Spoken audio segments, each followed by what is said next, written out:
Imagine it's 2025 and you're sitting with your friends, telling them that just down the street, 50 people danced themselves to death. Would they believe you? Probably not, right? But wait, this actually happened in the history of humankind. Hey everyone, welcome back to the channel. Today we're diving into one of the most bizarre, eerie, and downright mysterious events in history. An event where people danced, not out of joy, but as if they were possessed, until some of them literally dropped dead. This is the story of the dancing plague of 1518. What was the dancing plague? So what exactly was the dancing plague? It wasn't some quirky medieval festival or a strange new dance trend. No, this was a genuine, uncontrollable outbreak where people began dancing in the streets day and night, seemingly against their will. They couldn't stop. Imagine dancing until your legs gave out, until your body was covered in sores, and yet you keep going, until you collapse from exhaustion, heart attack, or stroke. That's exactly what happened in 1518. Where did it take place? This bizarre phenomenon took place in the city of Strasbourg, which was part of the Holy Roman Empire at the time, modern-day France. Strasbourg was a bustling city back then, but it became the center of one of the strangest episodes in human history. How did it start? It all began in July 1518. A woman known in records only as Frau Trophäa stepped into the street and began dancing. Not for an hour, not even for a day, but she danced for nearly a week straight. As if under a spell, she just couldn't stop. Slowly, one by one, more people joined her. First dozens, then hundreds. Before long, the streets of Strasbourg were filled with dancers, writhing and twitching uncontrollably.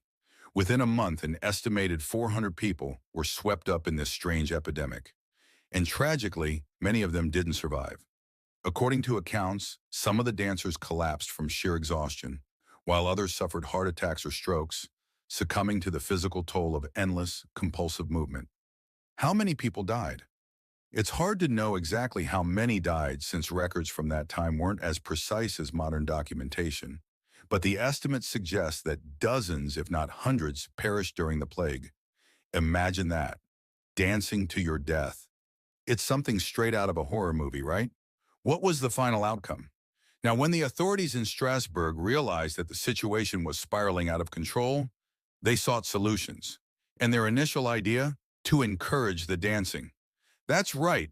City officials believed that if the afflicted were allowed to dance themselves out, they would eventually stop. So they even set up a stage in the city square, hired musicians, and let the dancers go at it.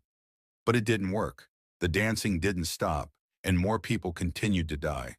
It was only when local authorities took drastic measures, like shutting down public spaces and banning music, that the plague started to fizzle out. By the end of September 1518, the dancing plague had come to an eerie end, just as mysteriously as it had started. Theories behind the dancing plague. But why did it happen? What caused people to dance until they collapsed? There are a few leading theories. Ergot poisoning. One popular theory is that the people of Strasbourg were victims of ergot poisoning. Ergot is a fungus that grows on damp rye and can cause hallucinations, muscle spasms, and seizures. Essentially, it's a natural form of LSD. Some historians believe that the consumption of contaminated bread may have led to mass hysteria, causing the uncontrollable dancing. Mass hysteria. Another theory is that this was a case of mass psychogenic illness, or mass hysteria. It's not unheard of for groups of people to experience the same psychological symptoms in response to extreme stress. Remember, 1518 was a time of famine, disease, and poverty in Strasbourg. The people were likely under intense pressure, and this mass dancing could have been a psychological response to their environment. Religious fervor. During the medieval period, there were also strong religious and superstitious beliefs. Some suggest that the dancers were suffering from choreomania, a kind of spiritual or supernatural possession, possibly brought on by fear of divine punishment. Saint Vitus, a saint known for curing diseases related to nervous system disorders, was often prayed to in hopes of stopping the plague, and some think that the affliction was linked to beliefs about Saint Vitus' wrath. What are the facts? While we may never know the exact cause of the dancing plague, the facts we do know are just as fascinating as the theories. The plague started with one woman, Frau Trophäa, and within days spread to hundreds. People danced for days on end without rest, resulting in numerous deaths due to exhaustion, heart attacks, and strokes. The outbreak lasted for roughly 2 months before mysteriously fading away. Medical and religious explanations from the time range from hot blood that needed to be released to divine punishment for sins. No definitive cure or treatment was discovered. The plague simply stopped as suddenly as it had begun. Were there other incidents like this? You might think the dancing plague of 1518 was an isolated incident, but here's the creepy part. It wasn't. Similar outbreaks of compulsive dancing occurred in other parts of Europe, both before and after 1518. In the 14th century, there were cases in places like Germany and Switzerland. One of the most well-known earlier events occurred in 1374, when people in the town of Aachen began dancing uncontrollably through the streets. Much like the Strasbourg event, this too involved large numbers of people dancing in a trance-like state, unable to stop. What's strange is that the phenomenon seemed to fade away by the 17th century, with no major outbreaks occurring after that period. Was it something in the environment, the social conditions of the time, or something that humanity has moved past? The bizarre legacy of the dancing plague. The dancing plague of 1518 remains one of history's great mysteries. It's an event that leaves us with more questions than answers.